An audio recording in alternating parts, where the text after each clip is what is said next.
නමස්කාර වේවා බුදුරුවනට සැමදා බුදු හිමි සරණ යමි.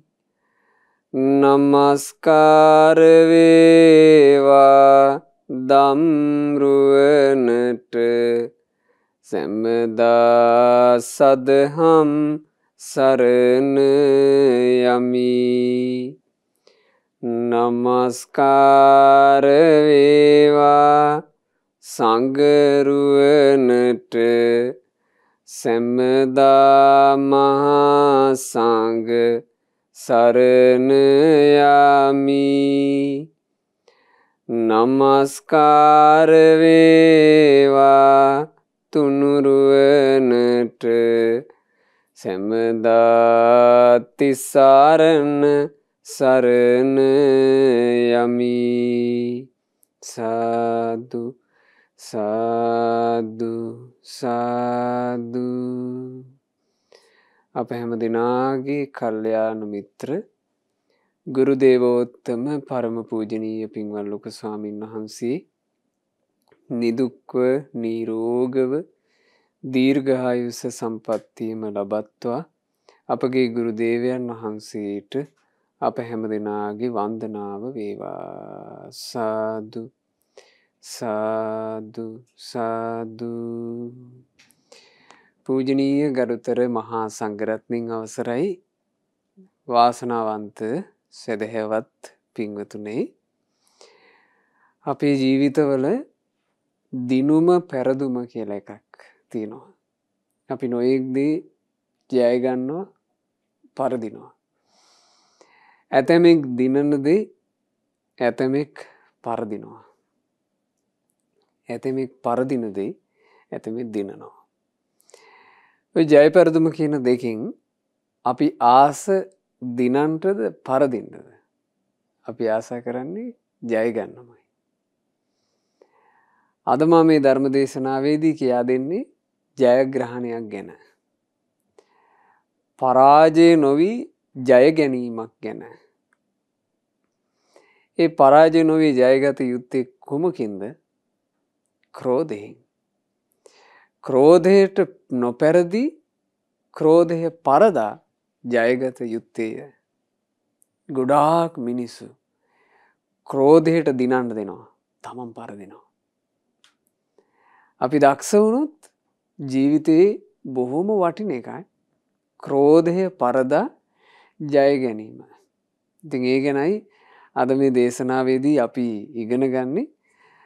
අද ධර්ම දේශනාවට දායකත්ව දරනු ලබන්නේ 2022 මැයි මාසේ 25 වෙනිදාට උපන්දිනය සමරන තමන්ගේ ආදරණීය බිරිඳ වන පින්වත් වෛද්‍ය කාංචනා ලියනාරච්චි මහත්මියට සෙත් ප්‍රාර්ථනා ආශිර්වාද එක් කිරීම පිණිස එංගලන්තයේ පදිංචි පින්වත් වෛද්‍ය ශාලින්ද සමරතුංග මහත්මයා විසිනුයි අද ධර්ම දානයන් සිදු කරන්නේ. තමන්ගේ ආදරණීය බිරිඳගේ උපන්දිනයට නිදුක් නිරෝග සුව සම්පන්නියත් දීර්ඝායුෂ සම්පන්නියත් ගෞතම සාසනේ සුවසේ ධර්මාවබෝධය පිණිසත් වාසනාව ලැබේවා කියන ප්‍රාර්ථනාවෙන් පින්වතුනි, ක්‍රෝධය කියන එක තමා නිසාත් අනුන් නිසාත් උපදින එක. ක්‍රෝධය උපදිනවනේ මනුෂ්‍යයාගේ సంతානේ. මට මෙහෙම කළා, මේක සුදුසු නෑ. එහෙම කියලා ක්‍රෝධය උපදිනවා. තවත් කෙනෙක් ගැන එක්ක තවත් පිරිසක් ගැන අපි ක්‍රෝධය ඇති කරගන්න එක හේතුව ඒ අය මට මෙහෙම කළා, මේක සුදුසු නෑ. ඒක මුල් කරගෙන ඕන ක්‍රෝධයක් හදාගන්නවා. ඒ අය මට මෙහෙම කරන්න හැදුවා, ඒ අය උත්සාහ කළේ මට මේක කරන්න, ඒ නිසා ඒක සුදුසු නෑ කියලා ඔන්න අපි ක්‍රෝධයක් ඇති කරගන්නවා.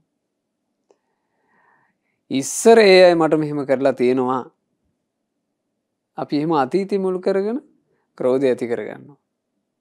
ඒ තමන් එහෙම නැත හිතනවා මෙහෙම මං ආදරය කරන කෙනාට, එහෙම නැත්තම් මගේ හිතවතාට මේ විදිහේ දෙයක් කළා. මේක සුදුසුනේ. අපි එහෙම හිතලා ඒ ඔස්සේ ක්‍රෝධයක් ඇති කරගන්නවා. එහෙම නැත්නම් හිතනවා කියනවා මම මගේ හිතවතා වෙනුවෙන් මගේ මේක කෙරෙන්න ඕන. මොකද අසවල්ලු මගේ හිතවතාට මේ විදිහට කරන්න උත්සාහ කළා. එහෙම නැත්නම් අසවල්ලු මගේ හිතවතාට මෙසේ කරන්න උත්සාහ කරනවා. ඔහොම හිතලා ක්‍රෝධය ඇති කරගන්නවා. ඊළඟට බුදුරජාන් වහන්සේ වදාලා තව ක්‍රමවේදයක් මේ හිතක් හැසිරෙන විදිහ බලන්න. තව හිතනවා කියනවා මං අකමැති මිනිසයාට අහවලා යහපත කළා. ඒක සුදුසුනේ. එහෙම කියලා යාගෙන ක්‍රෝධය ඇති කරගන්න. මං අකමැති පුද්ගලයාට ඉස්සර ඔය මිනිසයා යහපත කරලා තියෙනවා. උදව් කරලා තියෙනවා. මං අකමැති කෙනෙකුට උදව් කරලා තියෙන්නේ. ඒක සුදුසුනේ. මං අකමැති කෙනාට ඔය පුද්ගලයා ඔය යහපත කරන්න යන්නේ. උදව් කරන්න යන්නේ. අපි ඔහොම ක්‍රෝධය ඇති කරගන්නවා. කොතනක වුණත් කොයි විදිහට කල්පනා කරලා වුණත් ක්‍රෝධය කියන එක හටගන්නේ කා තුළද? තමා තුළනේ. තමා නිසාම හෝ හටගන්නවා. එක්කෝ අනුන් නිසා හටගන්නවා. සාධාරණීය යුක්තිය උදෙසා කියලා හටගන්නවා. මොකක් හරි නිසා තමා තුළ හටගන්නේ ක්‍රෝධය නම් තමන් පෙරදුනා. මොකක් නිසා හරි තමා තුළ හටගන්නේ ක්‍රෝධය නම් තමන් පෙරදුනා. මේ ක්‍රෝධය කොච්චර භයානක එකක්ද කියලා අපි තේරුම් ගත්තොත් අපි කවදාවත් ක්‍රෝධයට ජය ගන්න දෙන්නේ නැහැ. ක්‍රෝධය පරද්දනවා.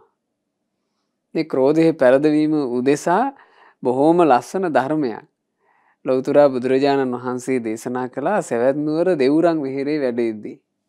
මා අද දේශනාව විදිහට තෝරගත්තේ ඒ ධර්මය. සූත්‍රයේ නම කෝධන සූත්‍රය. ක්‍රෝධ කිරීම ගැනයි මෙහි දේශනා කරනු ලබන්නේ.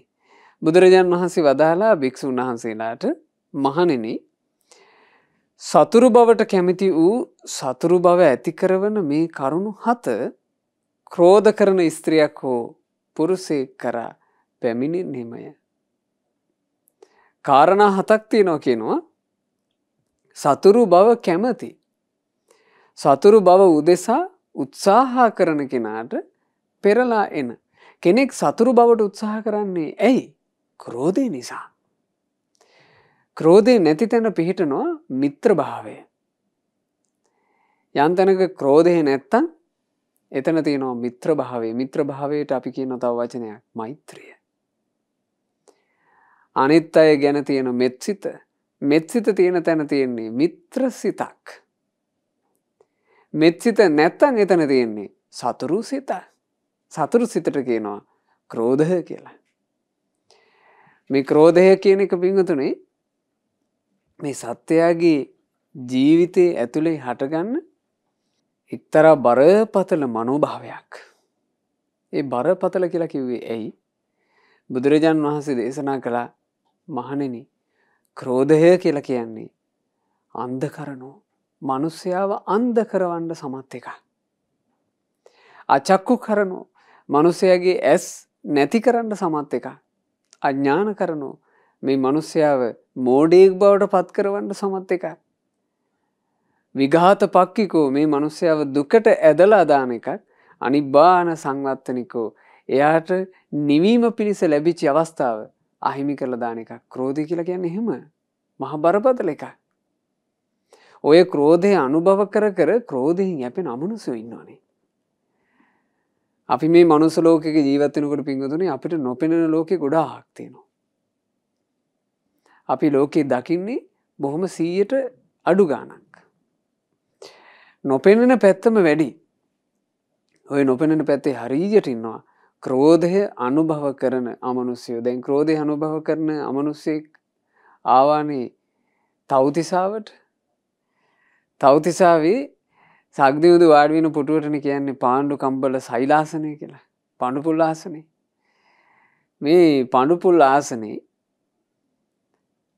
සග්දියුදු නැති වෙලාවක එක කැතම කැත සතෙක් එක පාර පහළ වුණා. ඒ වෙලාවේ දෙවිවරු එතන හිටියා. දෙවිවරු බැලුවා මේ කැත එකෙක් පහළ වුණානේ. අපේ රජුරුවන්ගේ ආසනේ. මේ මොකෙක්ද මේ කැත සතා කියලා අර දෙවිවරු බොහොම අමනාපෙන් අර පහළ වෙච්චි සතාට බහින්න පටන් ගත්තා. යනවා යන්න උතනින් මේ අපේ රජුරුවන්ගේ පුටුව ඕක කියලා. දෙවිවරු දැන් සතුරු භාවය අර සතාට යොමු කරනවා. සතුරු භාවය යොමු කරන්න මේන්න මේකා ටික ලොකු වෙනවා. ලොකු වෙලා අර තිබුණු කැත නැතුව ගියා. හරි අමුතු හැඩකාර පෙනුමක් ආවා. දැන් අර පඬුපුල් ආසනේ පිරෙන විදිහට මේකා ලොකු වුණා. ඒ වෙලාවෙම සක්දෙවිඳු වෙනවා. සක්දෙවිඳු පැමිණිය විතරයි දෙවිවරු නිහඬ වුණා. නිහඬ වෙලා කිව්වා බලන්න දේවේන්ද්‍රේ මේ ඔබේ පුටුවේ මේ මොකෙක්ද සතෙක් පහළ වුණානේ කියලා. එතකොට සක්දෙවිඳු ඒ මොහොතේම කළේ එතෙන්ට ඇවිල්ලා මෙත්සිත පතුරවපු එක. සක්දෙවිඳු මෙත්සිත පතුරලා කිව්වා මම දෙදෙව්ලොවට අධිපති සක්‍රයා වෙමි. මම දෙදෙව්ලොවට අධිපති සක්‍රයා වෙමි කිව්වා. බොහෝම මෛත්‍රී. සක්දෙවිඳු මෛත්‍රී පතුරවනවත් එක්ක අර මහ විශාලයට හැදීගෙන ආපු සතා නිකන් බැලුනක හුලං යනවා වගේ හොම චූටි වෙලා ගියා. නැති වුණා. දෙවිවරුන්ට හරි පුදුමයි වෙච්ච දේ. දෙවිවරු සක්දෙවිඳුගෙන් අහනවා දේවේන්ද්‍රය ඒ කවරෙක්ද ආපු කෙනා? කිව්වා දෙවිවරුනි ඒ ආවේ ක්‍රෝධය අනුභව කරන අමනුෂ්‍යෙක්. බලන්න මේ ලෝකේ ස්වභාවය. ක්‍රෝධය අනුභව කරන යක්ෂයෙක් ඔය ආවේ. ඒ යක්ෂයා පොඩිවට ආවම ඔබ ඉතින් කෑම දුන්නානේ කිව්වා. දෙවිවරු ටික මොකද්ද කළේ? අර පැමිණි යක්ෂයාට සංග්‍රහ කළා. ඌ ඒ සංග්‍රහයේ භුක්ති විඳලා සෑහෙන විශාල වේගෙන එනකොට සක්දෙවිඳු පැමිණිලා සංග්‍රහය සම්පූර්ණයෙන් අහෝසි කළා. කෑම නැවැත්තුවා. කෑම නැවැත්තපු ගමන් අර යක්ෂයා නැති වෙලා ගියා. ඉතින් ඔය වගේ පින්වතුනේ අපි අපේ ජීවිතේ ක්‍රෝධය කියන එක අනුභව කරන කෙනෙක් නම් ක්‍රෝධය අනුභව කරන අමනුෂ්‍යයෝ අපිට කිට්ටු වෙනවා. අපිව ලාමක භාවයට පත් කරනවා. එනිසා මේ ක්‍රෝධය ගැන හොඳට තේරුම් අරගන්න ඕනේ. ඒ නිසාමයි භාග්‍යවත් බුදුරජාන් වහන්සේ වදාළේ මහණෙනි යමෙක් ක්‍රෝධ කරනවා නම් ඒ ක්‍රෝධ කරන ස්ත්‍රිය පුරුෂයා කරාම පෙරලා එන කාරණා 7ක් තියෙනවා. මොනවද ඒ කාරණා 7? බුදුරජාන් වහන්සේ වදාළ පළවෙනි එක.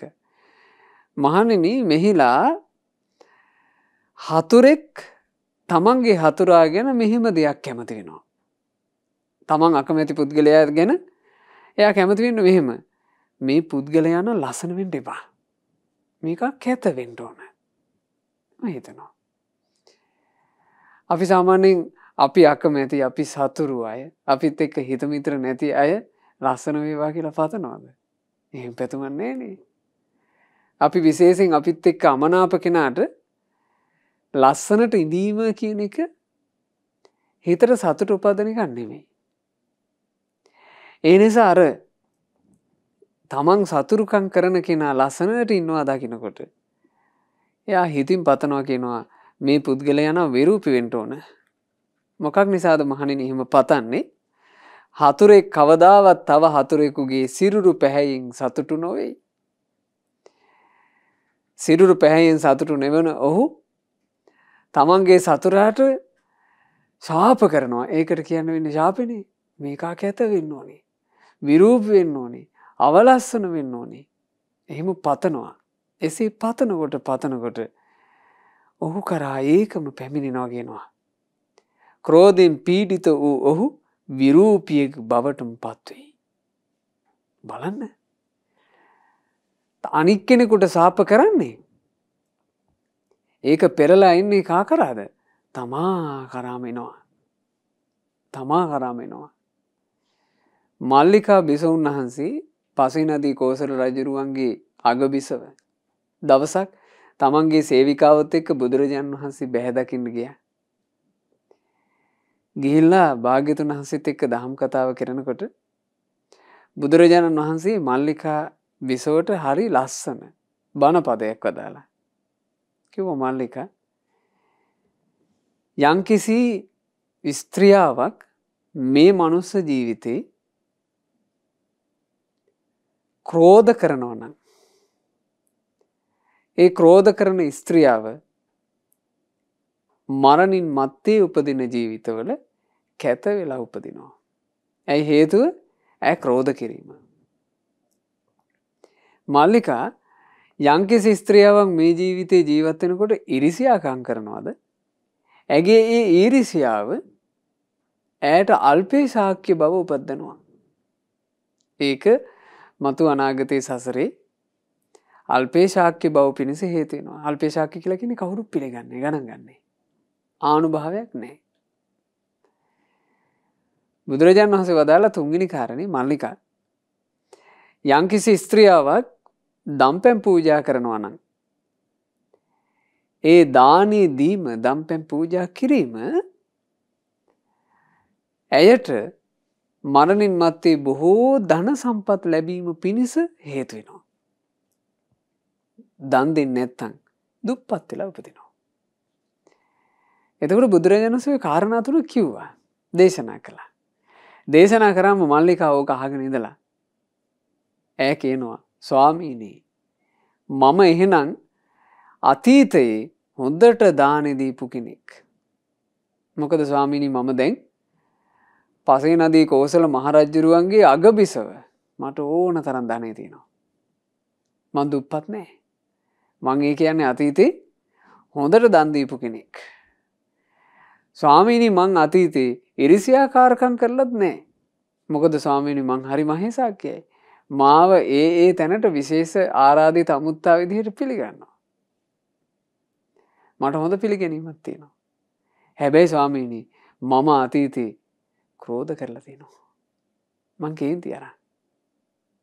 ඒ කිව්වේ ඇයි? මල්ලිකා බිසව කැතයි. මල්ලිකා බිසව ලස්සන කෙනෙක් නෙමෙයි. ඇගේ ශරීර ශෝභා ගොඩාක් ප්‍රියමනාප නැහැ. බලන්න ඇය මේක තේරුම් ගත්ත හැටි. ඒ නිසා පින්වතුනි අපි මේ බුද්ධ භාෂිතය තුළින් අපිව තේරුම් ගන්න ඕන.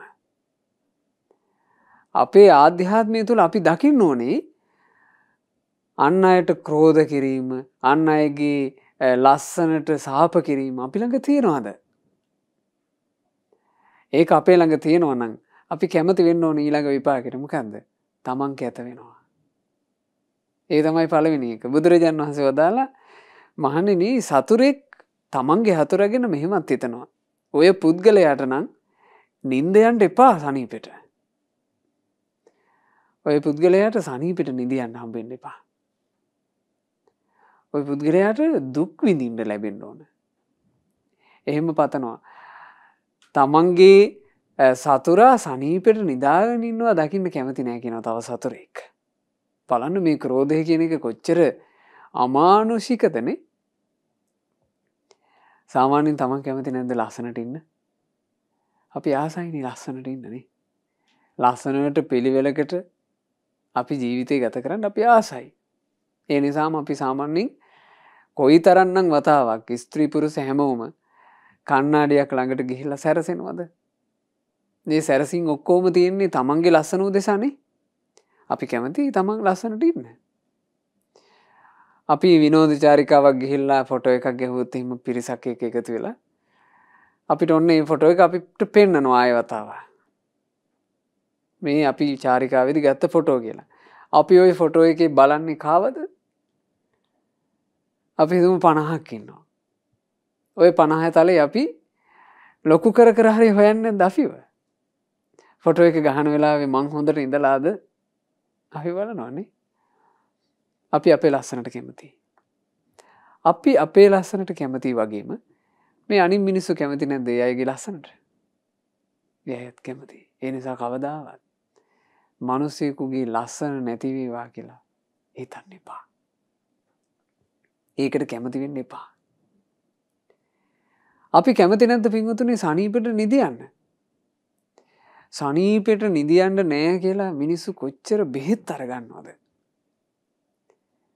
මට අනේ නෑ රැට නිින්ද යන්නේ පැය දෙකක් විතර හරි අමාරුයි කියලා වෛද්‍යවරුන්ගෙන් වෛද්‍ය ප්‍රතිකාර ගන්න කොච්චර පිරිසක් ඉන්නවද?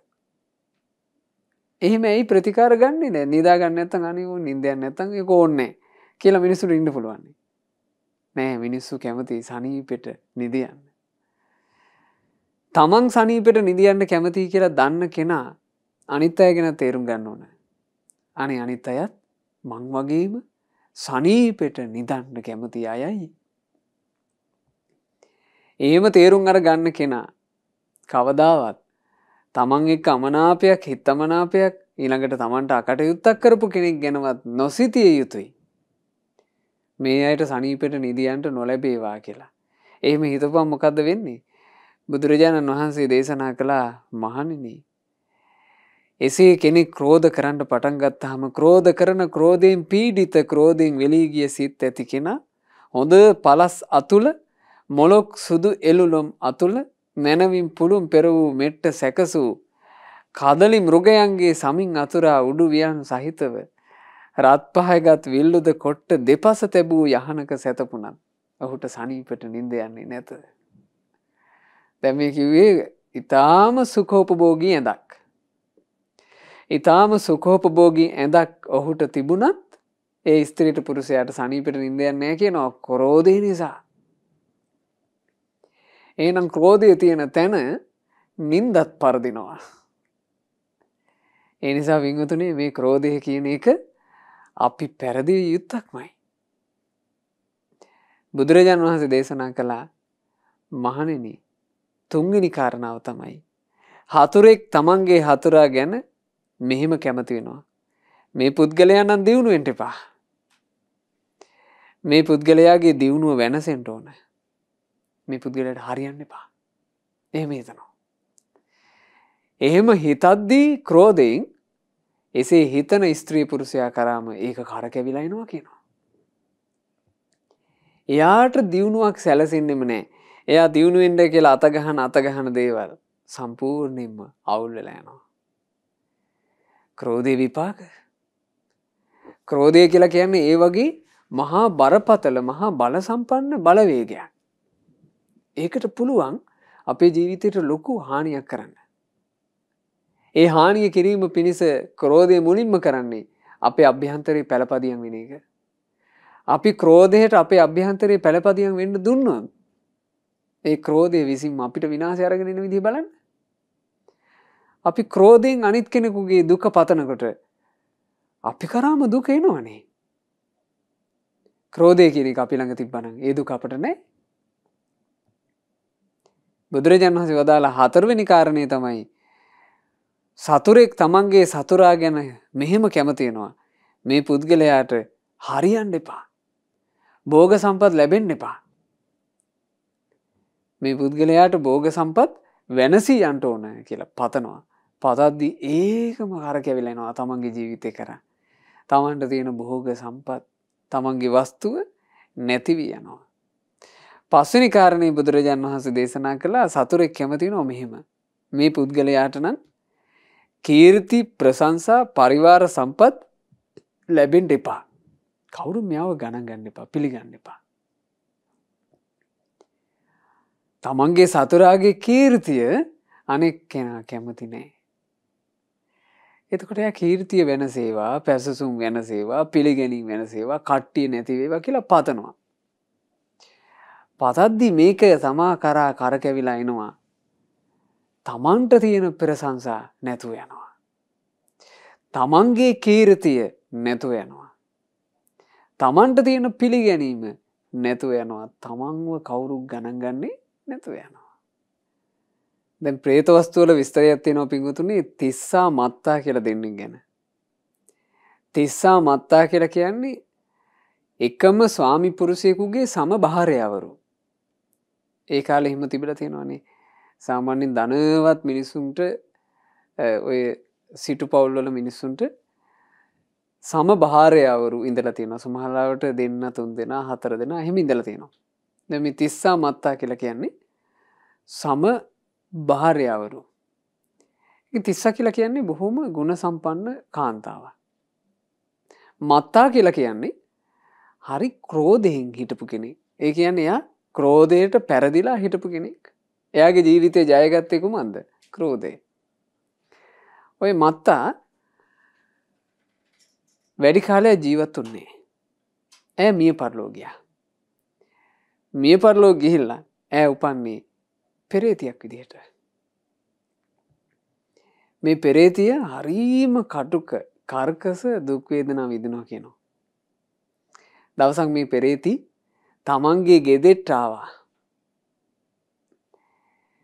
තමන් ජීවත් වෙච්ච තමන්ගේ ගෙදෙට්ට ආවා. ඒ ගෙදෙට්ට එනකොට තිස්සා ඉන්නවා. තිස්සට පේන්න ආවා. පේන්න එද්දී ඇයගේ ඇඟේ නූල් පොටක් නැහැ. එතකොට මේ තිස්සා මත්තා දෙන්නගේ කතා බහක් ඇති වුණා. තිස්සා බය නැතුව ඒ මත්තත් එක්ක කතා කළා. මම හිතන්නේ ඇයට යම් විදිහකට අඳුනා ගැනීමකුත් කරන්න පුළුවන් වෙන්න ඇති. ඇය අහනවා අනේ මත්තා. ඔයාගේ ඇඟේ නූල් පොටක් නැහැ. ඇයි ඔයාට මෙහෙම වුනේ? කියනවා තිස්සා ඒක මම්ම කරගත් එකක් නේ. ඔයා දවසක් එක සාදයකට අඳින්ට කියලා ලස්සනට ඇඳුමක් සූදානම් කරගෙන හිටියා. ඔයා ඒ සාදෙට යන්න ලැහැත්ති වෙලා ඇඳුම සූදානම් කරලා තියෙනකොට මගේ හිතට ඇති වුණා ඊර්ෂ්‍යාවක්. මං කල්පනා කළා මේ සාදෙට මෙයා ලස්සනට යන්න ඕනේ. මේ ඇඳුම මං විනාශ කරනවා කියලා. මං ඔයාගේ ඇඳුම අරගෙන ගිහිල්ලා වැසිකිලි වලට දැම්මා. එතකොට තිස්සා කියනවා මට මතකයි තමයි සාදෙකට යන්න ගිහිල්ලා මගේ ඇඳුම නැති වුණා. බලන්න ජීවත් වෙලා ඉන්න කාලේ අර ක්‍රෝධ හිතින් ඒක කළා. වස්ත්‍රය හැංගුවා. වස්ත්‍රය එක්ක වනසලා දැම්මා. අනිත් කෙනා ලස්සනට ඇඳලා යනවට අකමැති වුණා. අවසානයේ ඇයට මොකක්ද උනේ? ඇගේ තිබුණු ලස්සන සම්පූර්ණයෙන් නැතුව ගියා. දැන් අඳින්න ආසයි ඇඳුම් නැහැ. ප්‍රේතිය. ඊළඟට ඇයගේ ශරීරයෙන් සම්පූර්ණයෙන්ම දුර්ගන්ධයක් හමනවා. එතකොට අහනවා තිස්සා මත්තා ඇයි ඔයා ළඟ මෙච්චර ගඳ? එතකොට ඇය කිව්වා ඔයා ගාව මතකද තිබුණා ගොඩාක් සෙන්ට් වර්ග සුවඳ විලේපන. ඔයා ඒව ගහලා සුවඳට ඉන්නකොට මගේ හිතට හරි නෑ. මම දවසක් ඔයා නැති වෙලාවක් බලලා ඒ සෙන්ට් වර්ග ටික ඔක්කොම අරගෙන ගිහිල්ලා දැම්මා වැසිකිලි වලට. ඒක තමයි කිව්වා මේ මගේ කරා ආවේ. ඊළඟට මත්තා ඇඟ කහනවා. ඇඟ කස කස තමයි ඉන්නේ දැන් මේ පෙරේති. එතකොට තිස්ස අහනවා මත්තා ඇයි ඔයා මේ ඇඟ කසන්නේ? හැමතිස්සෙම දැන් මේ කතා කරන ටිකට ඔයා කොච්චර කැසුවද? කිව්වා නේ මගේ මුළු ඇඟම කසනවා. මට එහෙම උනේ ඔයා දවසක් සනීපෙට ඇඳේ නිදාගෙන ඉන්නවා මම දැක්කා. ඔයා නිදාගෙන ඉන්නවා දැක්කම මට හිතට කේන්තියක් ආවා. මේකිට මෙහෙම නිදියන්න දෙන්න හොඳ නැහැ. මම කැලේට ගිහිල්ලා කහඹිලිය අරන් ආවා. කහඹිලිය අරගෙන ඇවිල්ලා ඔයාගේ ඇඳේ ඒ කහඹිලිය තැවරුවා. ඔයා කහඹිලිය තැවරුපු ඇඳේ නිදාගෙන ඔයාගේ ඇඟ කස කසා හරි දුකටපත් වුණා. මං එතකොට සතුටු වුණා. යසයි කියලා. බලන්න ඒක කර්ම විපාක විදිහට කරකැවිලා ආවද නැද්ද? ක්‍රෝධයට පෙරදුනා. ක්‍රෝධේ ජය අරන්. ක්‍රෝධේ ජය අරගෙන නිසා මත්තා ඉතා දුකසේ දැන් සමහරලාට ඒ කතා බහ එදා പ്രേත වස්තුවට එකතු වුණා. අද අපි මේ ඒ කතා පුවත ඉගෙනගෙන මේ පාප කර්මයක විපාකේ නේද මේ කියලා එහෙම නුවණින් විමසනවා. නමුත් සමහරට මත්තගේ ජීවිතේ ඒ පෙරේතියගේ ජීවිතේ ඇය තාමත් නිර්වස්ත්‍රව ඇඟ කසකසා මහා දුකසේ ඉන්නව වෙන්න පුළුවන්. මොකද ඒ ලෝක ඉක්මනින් ආයුෂ ඉවර වෙන ලෝක නෙවෙයි. බුදුරජාන් වහන්සේ දේශනා කළා මහණෙනි හතුරෙක් තමන්ගේ හතුරා ගැන තවත් කැමති වෙනවා මෙහෙම. මේ පුද්ගලයාට කවුරුත් නැති වෙන්න ඕන. මිත්‍රයෝ නැති වෙන්න ඕන. කාත් කවුරුවත් නැති කොන් වෙච්ච පුද්ගලයෙක් වෙන්න ඕන කියලා කැමති වෙනවා තමන්ගේ හතුර ගැන. තමුන්ගේ හතුරා ගැන එසේ කැමති වෙනකොට එය ඔහු කරාම පැමිණෙනවා කියනවා. ක්‍රෝධයෙන් පීඩිත වූ ඔහු කරාම තනිකම එනවා. තමන් කොන් වෙනවා. ක්‍රෝධ කරන තැනැත්තාට ලැබෙන 6 වෙනි විපාකය. ඊළඟට බුදුරජාණන් වහන්සේ දේශනා කළා මහණෙනි සතුරෙක් තමන්ගේ හතුරා ගැන මෙහිමත් කැමති වෙනවා කියනවා. මොකද්ද? මේ කාණන් මෙරිලා අපාය යන්න ඕන. දුගතිය යන්න ඕන. නරක තැනක යන්න ඕන කියලා ඔය මෙලොව පරලොව විශ්වාස කරන්නේ නැති මිනිස්සු පවා ඔක කියනවානේ. සමහර මිනිස්සු මෙලොව පරලොව විශ්වාස කරන්නේ නැහැ. අපිට හිම මුණ ගිහිලා තිනවා. ඒ මෙලොව පරලොව විශ්වාස කරන්නේ තමන් දැකලා නැති නිසා. අපාය ආදී විශ්වාස කරන්නේ තමන් දැකලා නැති නිසා. නමුත් මේ සංසාර ගමනේ යන සත්‍යයනේ අපි මොන මොන අදහසල හිටියා. ඒ මිනිස්සුම අපිත් එක්කම කියලා තියෙනවා තමන්ට හතුරුකම් කරන පුද්ගලයෝ ගැන. ඔය වගේ පුද්ගලයෝ නම් මැරිලා නිරේම යන්න ඕනි කියලා. අපාය පිළිගන්නේ නැති මිනිස්සු තමන්ගේ හතුරා නිරේ යත්වා කියලා පතනවා. තමන්ගේ හතුරට පරලොව යහපතක් වෙන්න එපා කියලා පතනවා. ඒ ක්‍රෝධයේ ස්වභාවය. එයාව මෙහෙවන්නේ කුමකින්ද? ක්‍රෝධය විසින්. ක්‍රෝධය විසින් මෙහෙවනකොට ක්‍රෝධයට යටපත් වෙච්ච පුද්ගලයා අනුන්ගේ දුගතිය පතද්දී තමා කරාම දුගතිය පැමිණෙනවා කියලා බුදුරජාණන් වහන්සේ වදාළා. ඒ නිසා පින්වතුනි මේ කාරණා 7 හොඳට මතක තියාගන්න. ක්‍රෝධයේ තියෙන අති භයංකාර ආදීනව. ක්‍රෝධයේ තියෙන අති භයානක ආදීනව තමයි ක්‍රෝධය තමාව විරූපී බවට පත් කරනවා. ක්‍රෝධය තමන්ගේ සුව නින්ද නැති කරනවා. ක්‍රෝධය තමන්ගේ දියුණුව අහුරනවා. ක්‍රෝධය තමන්ගේ භෝග සම්පත් වනසනවා. ක්‍රෝධය තමන්ට පරිවාර සම්පත්තිය තමන්ගේ පිළිගැනීම තමන්ගේ ප්‍රසිද්ධිය වනසනවා. ක්‍රෝධය තමන්ට ඉන්න මිත්‍රයෝ නැති කරලා දානවා. තමන් කොන් කරලා දානවා. ක්‍රෝධය තමන්ව දුගතියට අරගෙන යනවා.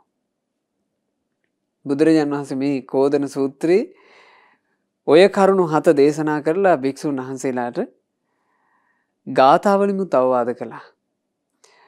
කෝධනෝ දුබ්බනෝ හෝති. ක්‍රෝධ කරන්න විරූපී බවට පත්වෙයි. අතෝ දුක්ඛම්පිසේතිසෝ. එමෙන්ම ක්‍රෝධ කරන්න දුකසේ නිදයි. අතෝ අත්තං ගහෙත්වාන අනත්තම් පටිපජ්ජති. එමෙන්ම අර්ථය අසා අනර්ථය යයි ඔහු පටලවා ගන්නේය. ක්‍රෝධය ආදීනව. ක්‍රෝධ කරන තැනැත්තාට ඒ ක්‍රෝධයෙන් ඉඳිද්දී යහපත පිණිස කාරණාවක් කිව්වත් එයාට පටලැවෙනවා. යහපත පිණිස කියපු එක එයා අයහපත කියලා ගන්නවා. සම්පූර්ණයෙන්ම අවුල් කරගන්නවා. සාරිපුත්ත මහා මොග්ගල්ලාන කියන අග්‍රශ්‍රාවක දෙනම වහන්සේට ක්‍රෝධ කරන්නේ කෝකාලික කියලා භික්ෂුව. කෝකාලික භික්ෂුව සාරිපුත්ත මහරහතන් වහන්සේ ගැන මුගලන් මහරහතන් වහන්සේ ගැන ක්‍රෝධයෙන් ඉන්නවා. බුදුරජාණන් වහන්සේට ඕක ආරංචි වුණා. භාග්‍යතුන් වහන්සේ අනුකම්පා කළා. කෝකාලිකව කැඳෙව්වා. කැඳවලා කෝකාලිකට කියනවා කෝකාලික ඔය සාරිපුත්ත මහා මොග්ගල්ලාන දෙනම ගැන තියෙන හිතේ අප්‍රසාදේ අතහරින්න. හිත පහදව ගන්න දෙන්න ගැන. ඒ දෙනම බොහොම ගුණ සම්පන්නයි. ඔබ මහා අනතුරකට ඔය පාර කපා ගන්න කිව්වා. එතකොට කෝකාලිකට බුදුරජාණන් වහන්සේ අනුකම්පාවෙන් කියන වචනේ බැරි වුණානේ තේරුම් ගන්න. කෝකාලික කියනවා භාග්‍යතුන් වහන්සේට ස්වාමීනි මට ඔබ වහන්සේ ගැන නම් හිත පහදව ගන්න පුළුවන්. ඒ දෙන්න ගැන බෑ කිව්වා. බුදු කෙනෙක් ඉස්සරහා මෙහෙම කිව්වනේ. ක්‍රෝධයක මහත. අවසානයේ අරහත් සම්මා සම්බුදුරජාණන් වහන්සේ 3 වතාවක් අවවාද කරලා නිහඬ වුණා. කෝකාලික යන්න ගියා. කෝකාලික බුදුරජාණන් වහන්සේගේ නිතුමාණින් අයින් වෙනකොටම කෝකාලිකගේ ඇඟේ ගෙඩි දාන්න පටන් ගත්තා. ඒ ගෙඩි අනුපිළිවෙලින් ලොකු වෙලා අවසානයේ සම්පූර්ණයෙන්ම බෙලි ගෙඩි වගේ ලොකු වෙලා පුපුරන්න ගත්තනේ. කෝකාලික ඕකෙන්මයි මැරුණේ.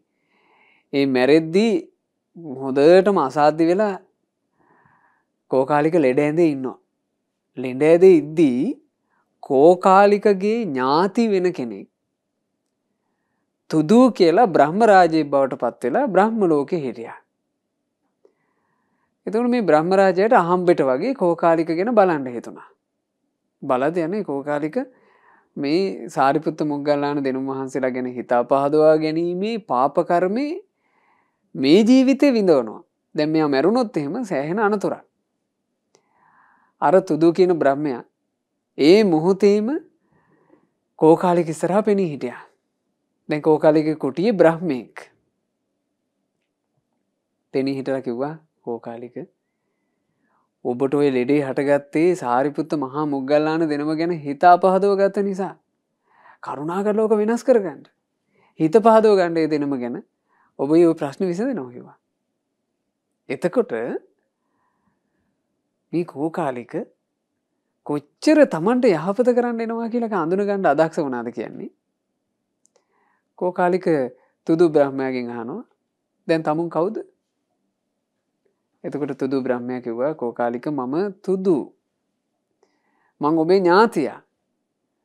මම මිය පරලෝ ගිහිල්ලා බ්‍රහ්ම ලෝකේ උපන්නේ. මම මේ පිහිට වෙන්න ආවේ කිව්වා. එතකොට කෝකාලික කියනවා දැන් බලනවා තමුන් කරගෙන තියෙන වැරද්ද. තුදු බ්‍රහ්මයා ඇහුවා මොකද්ද මං කරපු වැරද්ද? දැන් තමුන් මේ කාම ලෝකේ අත්හැරලා බ්‍රහ්ම ලෝකේ ගියා නම් එහෙ ඉන්න එපේ. මොකෝ මේ කාම ලෝකෙක රින්ගන්න ආවේ. යනවා යන්න කිව්වා. එතකොට තුදු බ්‍රහ්මයා කෝකාලිකට කිව්ව වචනයක්. කෝකාලික අසත්පුරුෂ මෝඩ තැනැත්තාගේ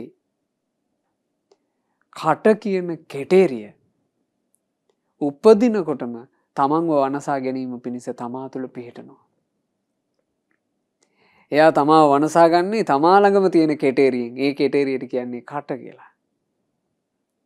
ඔහොම කියලා ගරහලා තුදු බ්‍රහ්මයා යන්න ගියා. බලන්න මේ කෝකාලිකට ලැබිච්ච අවස්ථාවල් පින්වතුනි බුදුරජාණන් වහන්සේ කැඳවලා අවවාද කළා. ඊළඟට මහා බ්‍රහ්මීක් ඇවිල්ලා අවවාද කළා. ඒ දෙකම අහිමිලා ගියා තමා තුළ තියෙන ක්‍රෝධය නිසා. තතෝ කායේන වාචාය වදං කତ୍වාන කෝධනෝ.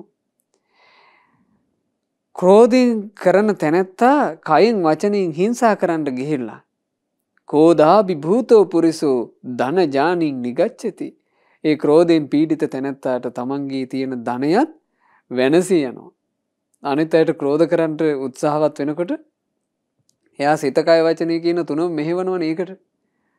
අවසානයේ ගොඩාක් සල්ලි වේදම් කරනවා අනුන්ට වින කටින්න.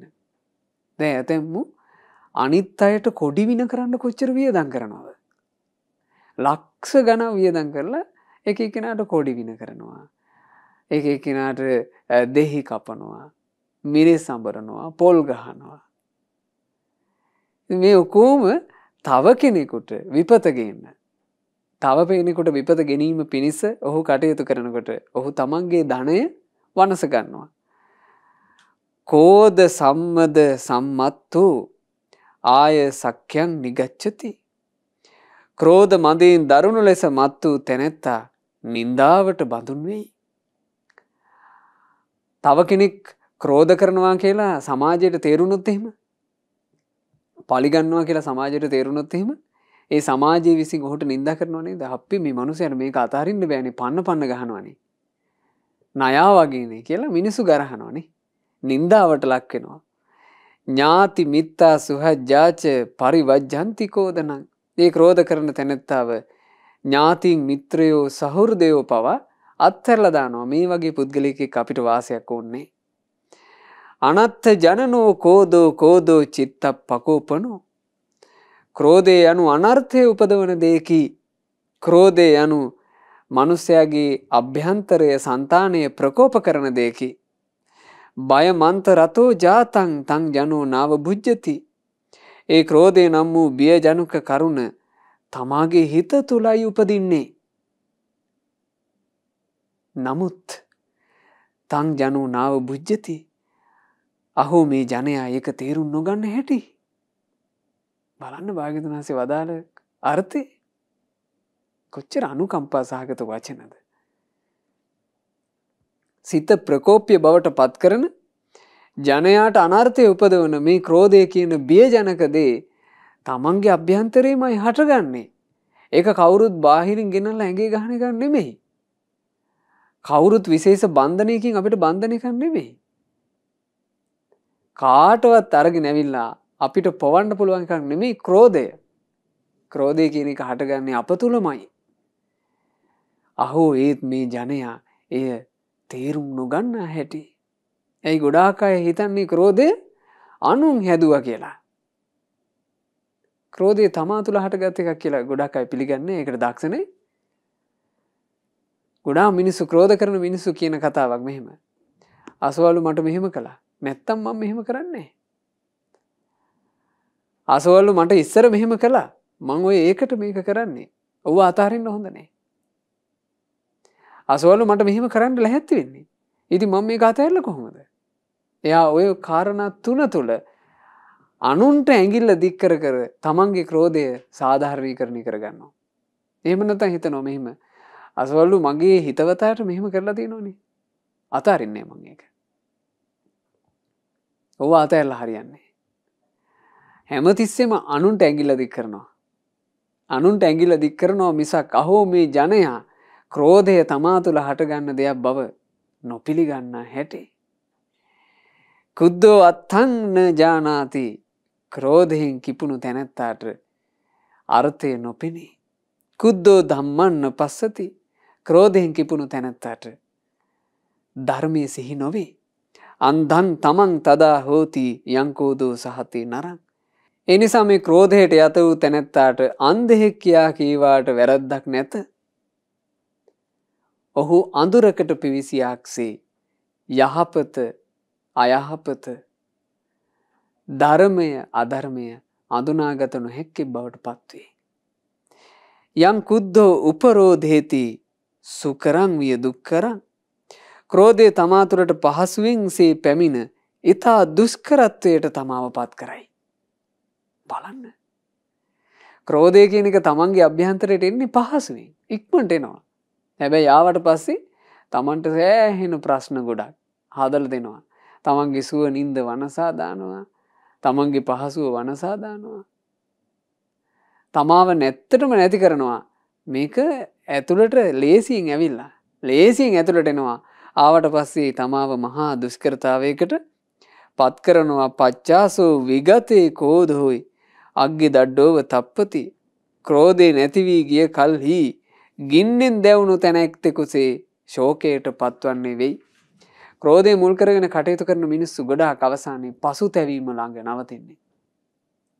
ක්‍රෝධය ආපු වෙලාවට ක්‍රෝධයෙන් යුක්තව වචනත් කතා කරනවා, කයිනුත් ක්‍රියා කරනවා, වෙන වෙන මොන හරි කරන්න පුළුවන් නම් ඔය අනවින කොඩිවින ආදියත් කරනවා. තමන්ගේ සතුරා වෙනුවෙන් තව පිරිසක් යොදවලා හානි කරන්න පුළුවන් නම් එහෙමත් කරනවා.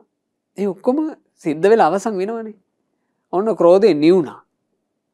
ක්‍රෝධය නිවුණාට පස්සේ හරියට ගින්නකට අහු වෙලා මුළු ඇඟම දැවිලා පණ බේරුණා වගේ. ඉවසන්න බැරි වේදනාව. දුම්මං කුයම් පදස්සේති පටමන් දස්සේති දුහමන් දුහමීව පාවකෝ. යම් කලක ක්‍රෝධය උපදීද යම් ක්‍රෝධයකින් මිනිස්සු කිපෙයිද ගිනි අලුවෙන් නැගෙන ගින්න සහ දුමෙන් ඒ පුද්ගලයාව ක්‍රෝධය විසින් නිවට බවට පත් කරයි. ක්‍රෝධ කරන තැනැත්ත නිවටයෙක් බවට පත් වෙනවා. සාමාන්‍යයෙන් මේ මනුස්ස වර්ගයා කෙරෙහි යහපත කැමති මිනිස්සු අනිත් මිනිස්සුන්ගේ දියුණුවක්මයි පතන්නේ. හැබැයි ක්‍රෝධ කරන නිවටයා තව මිනිසෙකුගේ පරිහානිය පතනවනේ. සාමාන්‍යයෙන් මනුස්ස සමාජයේ යහපත කැමති මිනිස්සු අනිත් මිනිස්සු ලස්සනට ඉන්නවට යාස ක්‍රෝධ කරන නිවටය. තවත් කෙනෙකුගේ කැත පතනවනේ. අනෙක් මිනිස්සුත් සනීපෙට නිදියනවට ආස කරන මිනිස්සු අතරේ ක්‍රෝධ කරන නිවටයා තව කෙනෙකුගේ සනීප නින්දට අකමැති වෙනවනේ. මරණින් මත්තේ අනේ මේ මිනිස්සුන්ට දුගතියක් නම් අත්පත් වෙන්න එපා කියලා මිනිස්සු පතන්නේ නැද්ද? බලන්න මරණ මේ ගෙවල් වල එහෙම විශේෂයෙන් පතනවනේ දනේ මේකෙන මේ නිවන් සුව ලබත්වා. ඊළඟට මතු සසරේ නිබඳු අකල් මරණයකට නම් ගොදුරු නොවේ. මේ වගේ මිනිස්සු එහෙම නේද පතන්නේ? එහෙම පතන මනුස්ස ප්‍රජාවක් අතරේ ක්‍රෝධ කරන නිවටයා තව කෙනෙකුගේ දුගතිය පතනවනේ. එයාවේ නිවට භාවයට පත් කරේ කුමක් විසින්ද? ක්‍රෝධය විසින්. ඒ නිසා ක්‍රෝධයේ තියෙන මේ අනතුර අඳුනන්න ඕන. ඔහුට පවට ඇති ලැජ්ජාව නැති වෙයි. පවට ඇති බයද නැති වෙයි. ගෞරව වචනද නැති වෙයි. ක්‍රෝධයෙන් මැඩුණු තැනැත්තාට පිළිසරණ නැති වෙයි. ධර්මයෙන් දුරු වූ පසුතැවීමට කරුණු යම් කර්මයන් ඇද්ද ඒ පිළිබඳව පවසන්නෙමි. එය ඒ වූ පරිදි අසව් බුදුරජාණන් වහන්සේ වදාළා. කිපුණු තැනැත්තාම පියා නසයි. ඔන්න ක්‍රෝධයේ තියෙන බරපතල ආදීනව. කිපුණු තැනැත්තා තමන්ගේ පියාව නසනවා. පියා කෙරෙහි කේන්ති ගියා පියා නැසුවා. අද කොච්චර අහන්න ලැබෙනවද? කිපුණු තැනැත්තා මව්ද නසයි. කිපුණු තැනැත්තා රහතුන්ද නසයි. කිපුණු තැනැත්තා පෘථග්ජනයාවද නසයි. යම් මෑණි කෙනෙකුන් විසින් පෝෂණය කරන ලද දරුතෙම මේලොව දකීද කිපිනා වූ පෘථග්ජනයා ඒ ප්‍රාණී දුන් මව නසන්නේය. මේ ක්‍රෝධය ආදීනව. ක්‍රෝධය කියන එකට දිනන්න නොදී ක්‍රෝධයේ පැරදවීමට නම් ක්‍රෝධය කියන්නේ කොයිතරම් බරපතල භයංකාර එකක්ද කියලා ඔබ තේරුම් ගන්න ඕන. ඒ තේරුම් ගැනීම උදෙසයි මේ කාරණා භාග්‍යවතුන් වහන්සේ වදාළේ. තමන්ට ජීවේ දීපු මෑණියන්ව මරන්න පසුබට වෙන්නේ ක්‍රෝධ කරන තැනැත්තා. ඒ සත්වයෝ තමා උපමා කළ යුත්තාහුය. තමාට පරම ප්‍රියයා තමාමය. අපි හැමතිස්සෙම අපි උපමා කරලා බලන්න ඕන කියනවා අපිට වඩාත්ම ප්‍රිය අපිමයි. නානා ස්වභාවයෙන් මුසපත් වී ගිය කිපුණු තැනැත්තා බොහෝ කරුණින් තමාවම වනසා ගන්නේය. එසේ මුසපත් වූ තමාව කඩුවෙනුත් වනසා ගනී. ක්‍රෝධය මුල් කරගෙනම ඇතැම්මු සියදිවි හානි කරගන්නවා. තමන්ගේ කඩුවෙන් නසා ගන්නවා. විස අනුභව කරති. රැහැන් පටින් ගෙල වැළලා මිය යති. පර්වත දියඇලි අතරින් පැන මැරෙති. දියුණුව නැසීමට කරුණු වූ සියදිවි හානි කර ගැනීමක් ඇද්ද? ක්‍රෝධය හටගත් සිත් ඇති ඔවුහු එය පිරිහීමට කරුණක් බව අවබෝධ කර නොගනී. සියදිවි හානි කරගන්න තැනටම හිත පිරිහෙනවා. මේකෙන් මගේ ජීවිතේම ඉවරයි නේද කියලා අඳුනගන්න බැරුව යනවා ක්‍රෝධය නිසා. ඉතින් මේ වගේ ක්‍රෝධය කියලා කියන්නේ පින්වතුනි හරි භයංකාර එකක්. ඒ ක්‍රෝධය තමන්ගේ අභ්‍යන්තරය තුළ කවදාවත් පළපදියම් වෙන්න ඉඩ දෙන්න එපා.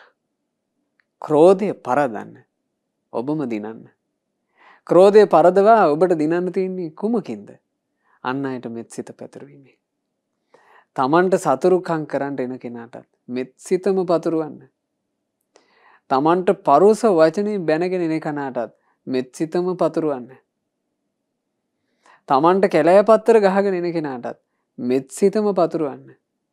කූණ්ඩැල්ල වගේ එල්ලි තමන් එක ගැටෙන්න එන කෙනාටත් මෙත් සිතම පතුරවන්න. අපිට දිනන්න තියෙන්නේ මෛත්‍රියමයි. අපිට දිනන්න තියෙන්නේ මෛත්‍රියමයි. මෛත්‍රිය තුළ අපි වාසය කරොත් එහෙම ඒ මෛත්‍රිය අපිව ජයග්‍රහණය කර අරගෙන යනවාමයි. ක්‍රෝධයට බෑ කවදාවත් අපිව ජයග්‍රාහකයෙක් බවට පත් කරගන්න. ක්‍රෝධය විසින් අපි පරාජිතයෙක් බවට පත් කරනවාමයි. ඒ නිසා ක්‍රෝධයේ පැරදවීමේ ජවය ඇති මෛත්‍රිය ඔබ ජීවිතයට එකතු කරගන්න. ඉතින් පින්වතුන්ලා හැම දෙනාට මේ ශ්‍රවණය කරපු සුන්දර බණපදය හොඳට හිතී දරාගෙන දේශනාවේ නම කෝදන සූත්‍රයේ අංගුත්තර නිකායේ සත්තක නිපාතයේ අන්තර්ගත වෙන්නේ. මේ දේශනාව යලිත් පින්වතුන්ලා කියවන්න. කේවල මේ කරුණු කාරණා හොඳට ජීවිතයට ගලපාගෙන ක්‍රෝධය පරදා ජය ගන්න. සැනසිලිදායක ජීවිත උපදව ගන්න. පින්වතුන්ලා හැම දිනාට වාසනාව ලැබෙත්වා. අද මේ ධර්ම දානයෙන් ජනිත උදාරතර පුණ්‍ය ධර්මය මේ මාසේ 25 වෙනිදාට උපන්දිනයේ යෙදෙන පින්වත් වෛද්‍ය කාංචනා ලියනාරච්චි මහත්මියට අනුමෝදන් වෙතුමී නිදුක් වෙත්වා, නිරෝග වෙත්වා, දීර්ඝායුෂ ලබත්වා. ගෞතම සාසනය තුල සුවසේ දහමේ හැසිරී ධර්මාවබෝධ කරන්ට වාසනාව ලැබෙත්වා. සාදු සාදු සාදු. රැස් කළ සියලු පුණ්‍ය ධර්මයෝ සියලු දෙවියෝ සතුටින් අනුමෝදන් වෙත්වා. සක්දෙවිදු සතරවරන් දෙවිවරු ප්‍රධාන සදෙව්ලෝක වාසී දෙවිවරුත් අප හැම දෙනාගේ ඉෂ්ඨකාමී හිතකාමී දෙවිවරුත් පින් අනුමෝදන්ව දෙවියෝ දිව්‍ය සැපින් වැඩෙත්වා. ඒ දෙවියන්ගේ නිරන්තර රැකවරණ ආශිර්වාද අද ධර්ම දානයේ සිදු කරන පින්වත් වෛද්‍ය ශාලින්ද සමරතුංග මහත්මයාටත් ඒ වගේම ආදරණීය බිරිඳ වන වෛද්‍ය කාංචනා ලියනාරච්චි මහත්මියටත් පවුලේ සියලු දෙනාටත් දෙවියෝ නොඅඩුව සලසත්වා. දෙවියෝද සසර දුකින් අත් මිදේවා. සාදු සාදු සාදු. අපගේ ගුරු දේවෝත්තම පරම පූජනීය පින්වත් ලොකු ස්වාමීන් වහන්සේට පින් අනුමෝදන්ව ගුරු දේවයන් වහන්සේ නිදුක්ව නිරෝගව දීර්ඝායුෂ සම්පන්නියම ලබත්වා. සාදු සාදු සාදු. මීට වසර 12කට ඉහතදී මිය පරලෝ යන්ට යෙදුණු පින්වත් කල්යාණී සමරතුංග දයාබර ගුරු මෑණියන් සියලු පින් අනුමෝදන් වෙත්වා. අනුමෝදන්ව පරලෝ වශයෙන් සැපයටමපත් වේවා.